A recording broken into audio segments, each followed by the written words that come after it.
Yol nişanlarını düzgün hərəkətlə öyrənək. Bu rubrikamızda sizə 2.4 yol verin nişanı barədə danışacağıq.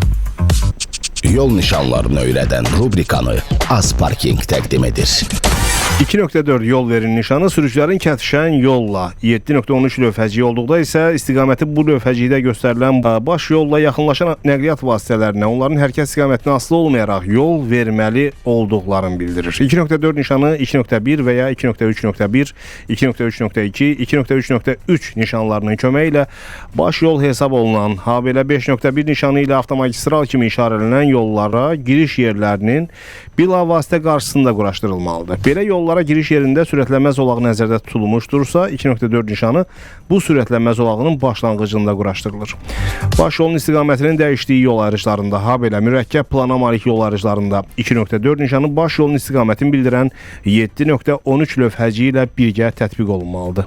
2.4 nişanı yol ayrıcı qarşısında 7.13 lövhəciyi olmadan quraşdırılmışdırsa, bu o deməkdir ki, kəsişən yolda hər iki istiqamətdə hərəkətdə nəqliyyat vasitələri üstünlüyə malikdir. 2.4 nişanı yaşayış zonalarından, həyət ərazilərindən, bitişik ərazilərdən, qarajlardan, yanacaq doldurma məntəqələrindən yollara giriş yerləri qarşısında da quraşdırılmalıdır. Bu nişan meşə, çöl yollarından, torpaq yollardan örtüyü təkmilləşdirilmiş yollara çıxış yerlərində də quraşdırıla bilər. 2.4 yol verin nişanı təhlükəsiz görünmə məsafəsi olduqda dəmir yol keçidi qarşısında 2.5 dayanmadan keçməyə qadağandır nişanı əvəzinə də quraşdırılır.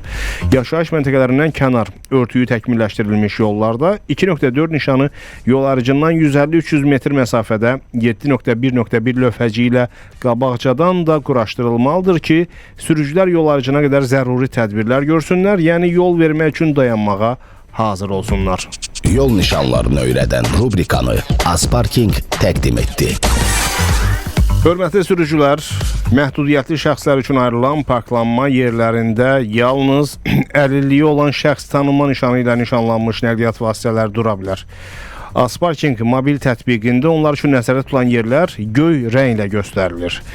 Əlilliyi olan şəxs üçün nəzərdə tutulmuş parklanma yerlərini zəbt etməməyi, onların müstəqil hərəkət etməsi və həyatlarının asanlaşdırılması baxımından çox vacibdir. Qaydalara riayət etməklə ictimai nəzakət və hüquq pozuntularının qarşısını almağa kömək etmiş olarıq. Mən hətta onu da əlavə edeyim ki, Ərşad müəllim, nəinki Azparkingin o park yerlərində, adicə marketlər üçün də olur, onların həyətlərində park yerləri var və aydın açıq görünür ki, əlilliyi olan şəxs tanınma nişanı yerdə çəkilib, həmin yerlər adi yerlərdən daha enli, geniş olur. Nə qədər boş yer ola gətirib maşını orada saxlayırlar. Bunu da eləməyin. Bəzən görsən orada duran adamlar deyirlər ki, gəl burada dayan. O da düzgün deyil. Hər halda oranın təyinatı var.